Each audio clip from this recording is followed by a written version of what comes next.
व्यासं वसिष्ठनप्तारं शक्तेः पौत्रमकल्मषं पराशरात्मजं वन्दे शुकतातं तपोनिधिं व्यासाय विष्णुरूपाय व्यासरूपाय विष्णवे नमो वै ब्रह्मनिधये वासिष्ठाय नमो नमः. நமஸ்தரசே.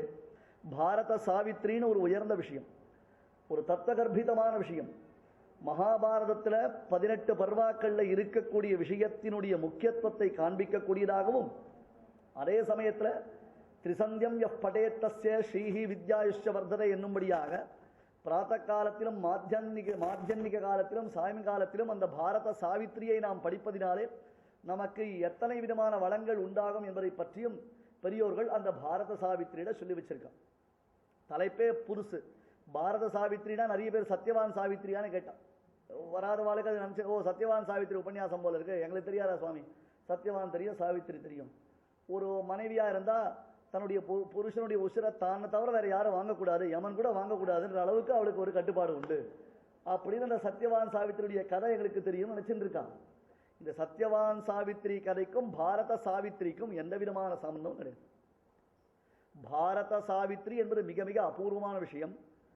உண்மையை சொல்லணும்னா சுமார் 100 வருடங்களுக்கு கழித்து இப்பொழுது தான் புஸ்தகமே கையில் கிடைச்சிருக்கு. அதுக்கு முன்னாடியும் புஸ்தகம் இல்லை, அதற்கு அப்புறமும் புஸ்தகம் இல்லை. இப்பொழுது நாம் பார்க்கக்கூடிய நம்முடைய மகாபாரத பதிப்புகளில் இல்லாத ஒரு விஷயம் இந்த பாரத சாவித்திரி என்பது. அதை எல்லாரும் புரிஞ்சுக்கணும். இப்பொழுது நாம் பார்க்கக்கூடிய மகாபாரத பதிப்புகள் எத்தனை விதமான பதிப்புகள் உண்டோ, கோரக்பூர் பதிப்போ, இல்லை பூனா பதிப்போ, பண்டார்கர் ஓரியன்டல் ரிசர்ச் இன்ஸ்டிடியூட் பதிப்போ, இல்லை கும்பகோணத்துடைய பதிப்போ, கிருஷ்ணாச்சாரியுடைய பதிப்போ, இப்படி மகாபாரதத்துக்கு நாளது வரையிலும் நீ சொன்னா தான் எங்களுக்கு தெரியுது இந்த புஸ்தகத்தில் யார் கண்ணால் பார்த்துருக்கான்.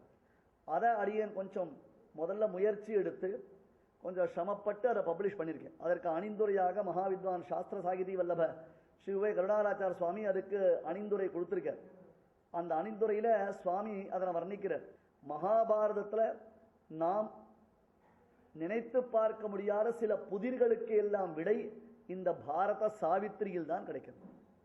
ஆகையால பாரத சாவித்திரி என்னும் ஒரு உபன்யாசம் என்ன ஏதுன்றத இன்னைக்கு பார்க்க போறோம். முதல்ல இன்ட்ரோடக்ஷன், அதற்கு பிறகுதான் பாரத சாவித்திரிக்குள்ள போகணும். அதில் கிட்டத்தட்ட 90 ஸ்லோகங்கள் இருக்கு.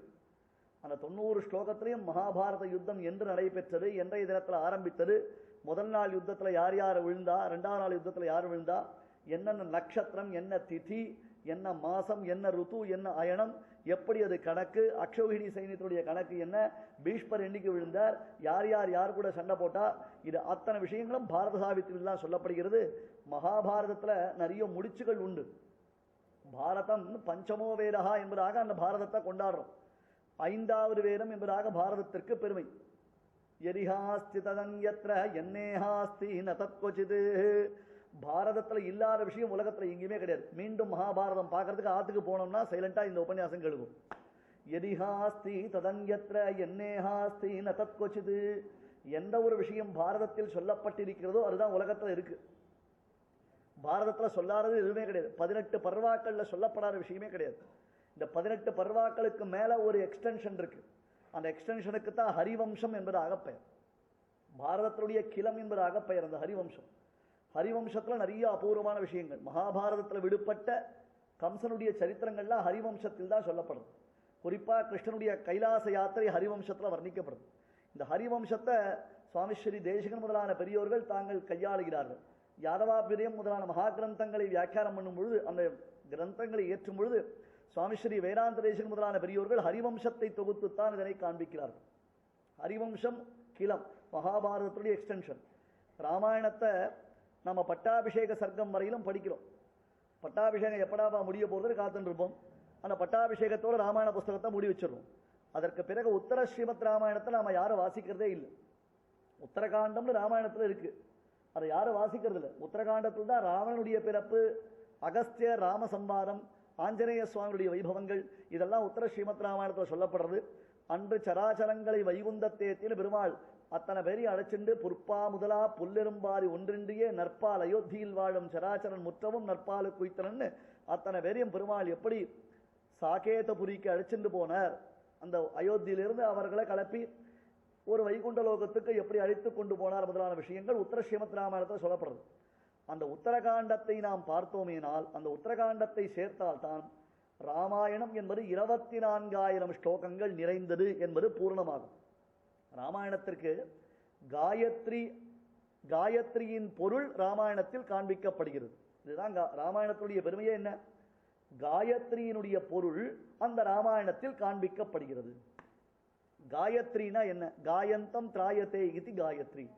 எவனொருவனுக்கு உபநயனமாகி, அது note this point my lord, எவனுக்கு உபநயனமாகி அவனுக்கு உபதேசிக்கப்படக்கூடிய அந்த மந்திரத்தை நாள்தோறும் விதிக்கப்பட்டதான அந்த விதிமுறைகள் வழுவாமல் எவனொருவன் ஜபம் செய்கிறானோ அவனை ரட்சிக்கக்கூடியது காயத்ரி.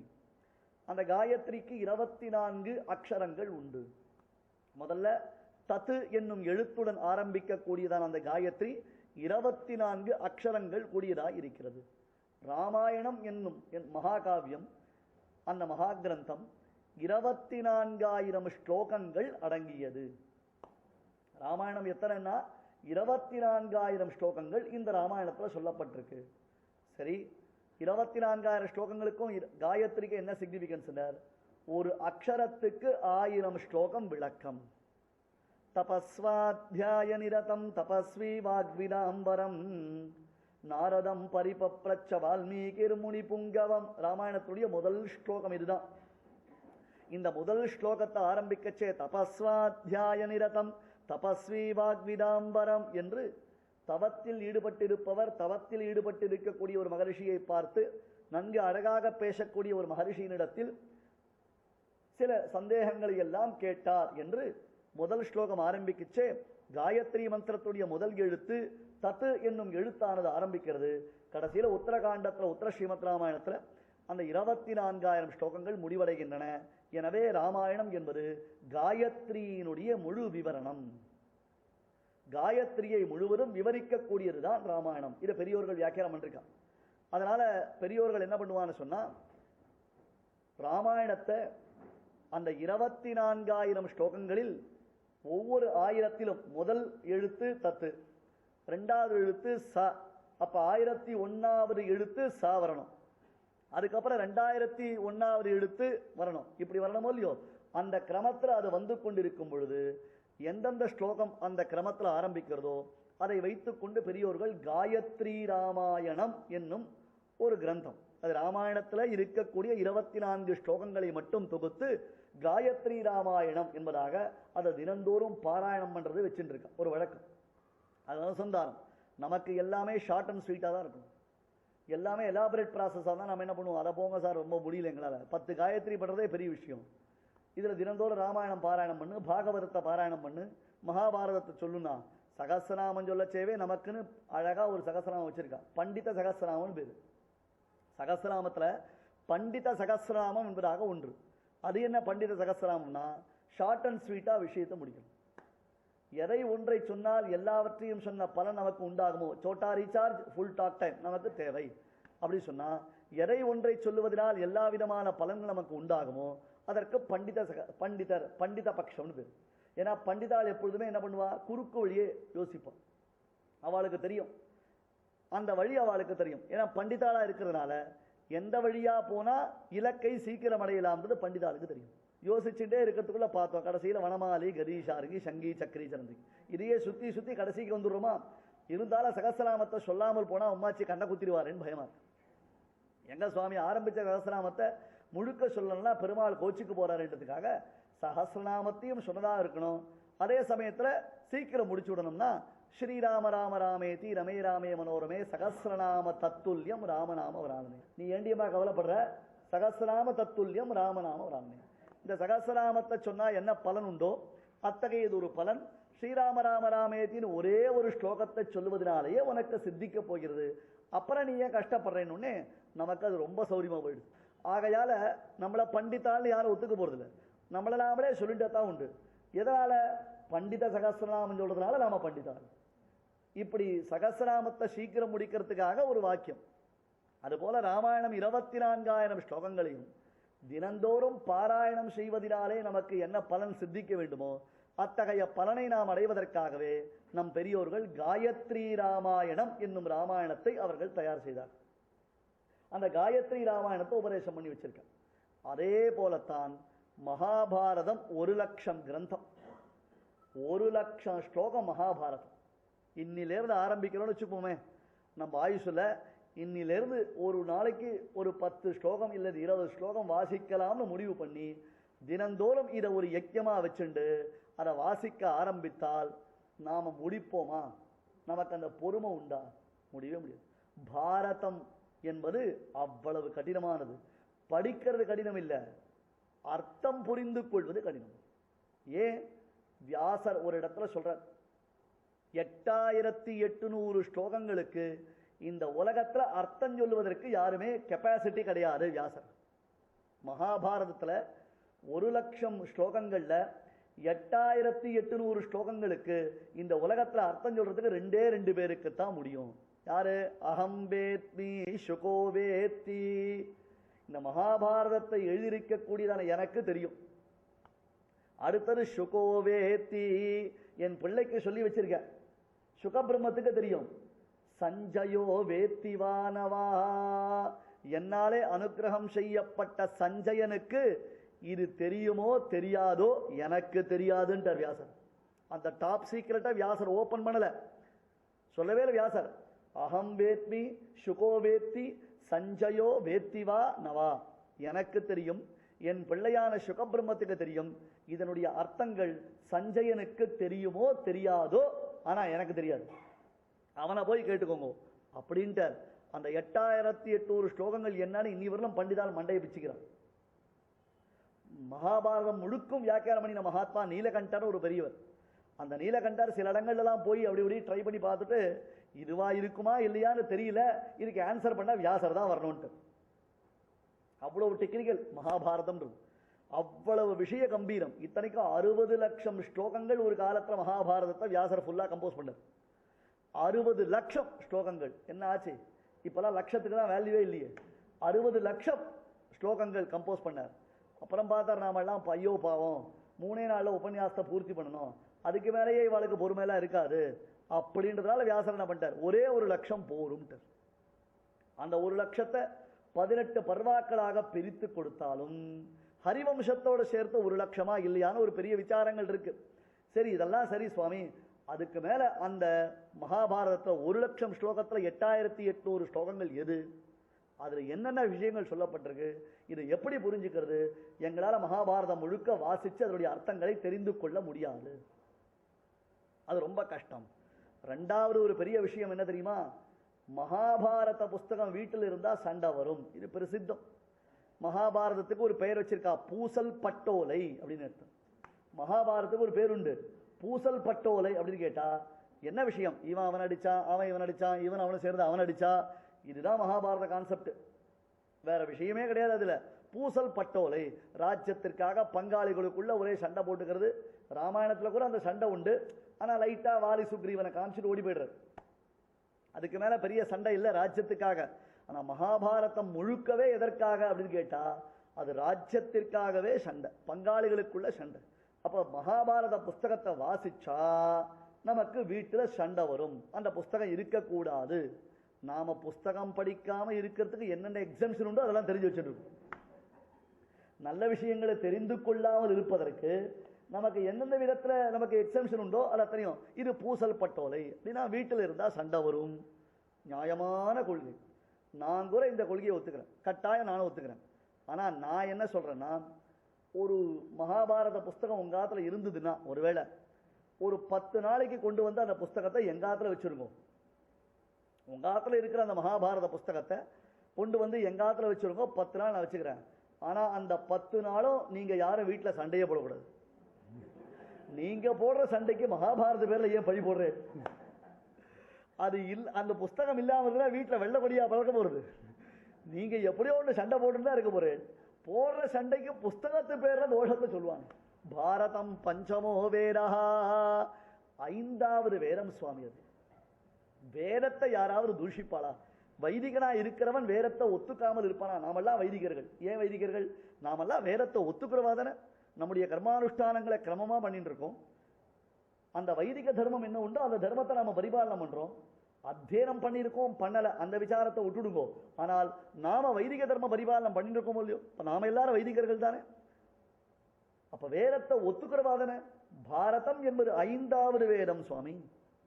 அத்தகைய 5வது வேதமான மகாபாரதம் அது எவ்வளவு உயர்ந்த கிரந்தம்.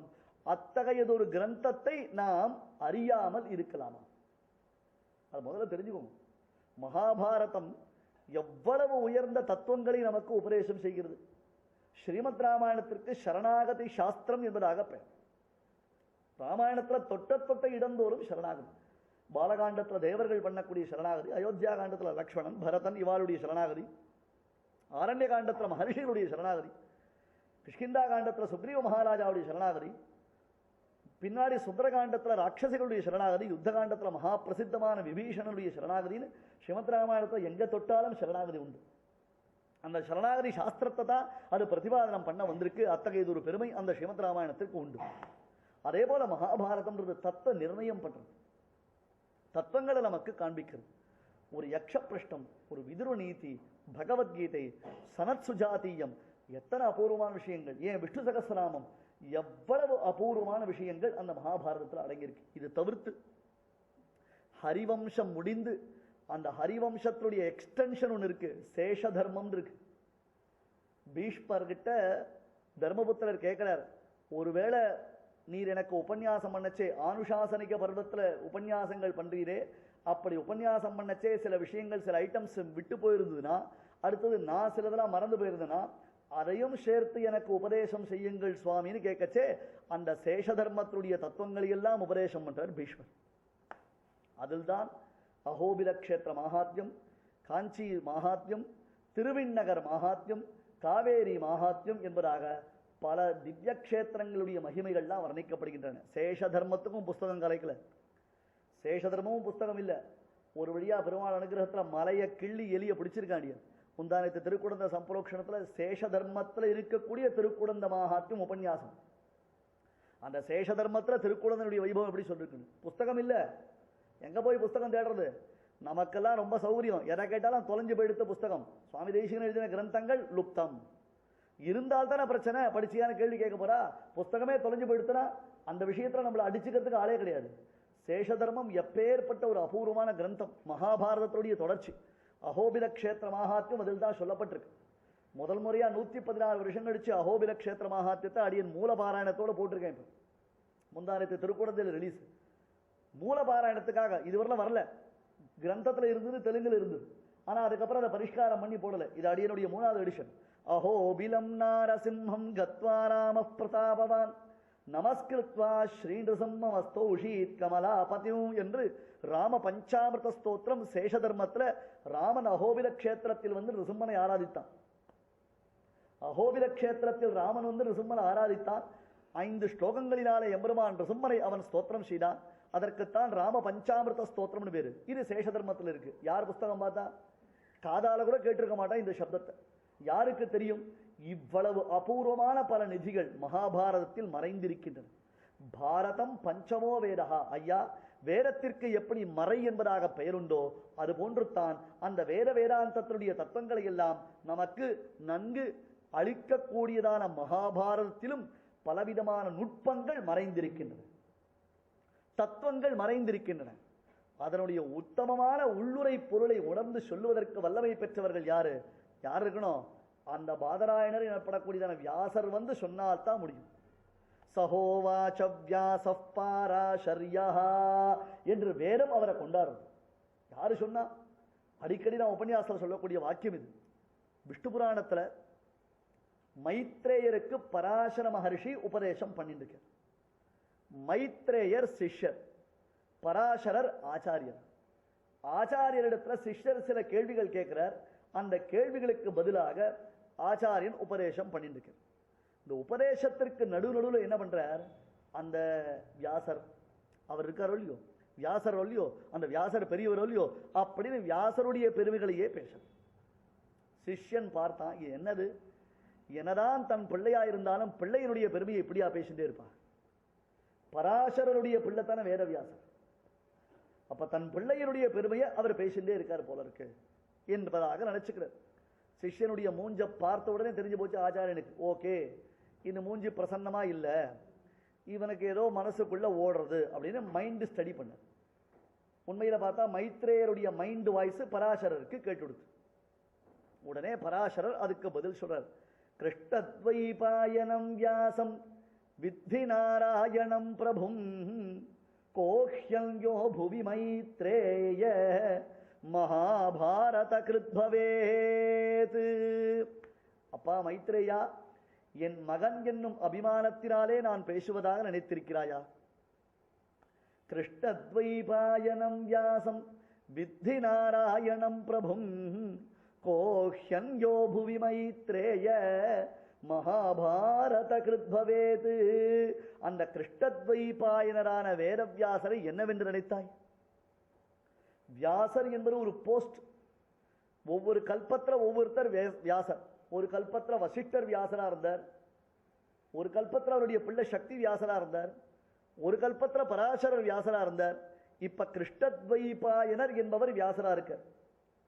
அடுத்த பதவிக்கு அஸ்வத்தாமா இஸ் வெயிட்டிங், வியாசர் பதவிக்கு. கிருஷ்ணத்வைபாயனம் வியாசம் வித்தி நாராயணம் பிரபு. நான் என் பிள்ளை என்ற பகுமானத்துல பேசுகிறேன் என்று நினைத்தாயா? வியாசாய விஷ்ணு ரூபாய வியாசரூபாய விஷ்ணவேபா. வேதவியாசர் அந்த கிருஷ்ணத்வைபாயனர் தீவுக்கு நடுவில் பிறந்ததினாலேயும் கருத்த திருமேனி கொண்டதினாலேயும் பராசர மகர்ஷியினாலே கிருஷ்ணத்வைபாயனர் என்று திருநாமிடப்பட்ட அந்த மகாத்மா, அவரை நீ சாட்சாத் நாராயணனாக நினைத்துக்கொள். கிருஷ்ணத்வைபாயனம் வியாசம் வித்தி நாராயணம் பிரபு. அவனை நாராயணனாக நினைத்துக்கொள், சாமானியப்பட்டவன் இல்லை. அதர்வைஸ் கோஹ்யன்யா புவி மைத்ரேய மகாபாரத கிருத்பவேத். அப்படி இல்லாமல் இருந்தால், அவன் மட்டும் இல்லாமல் இருந்தால், கிருஷ்ணத்வைபாயனரான வியாசர் சாட்சாத் நாராயணனுடைய அம்சம் இல்லாமல் இருந்தால் மகாபாரத கிருத்பவேத். வேறு யாரால் மகாபாரதத்தை இயற்ற முடியும்?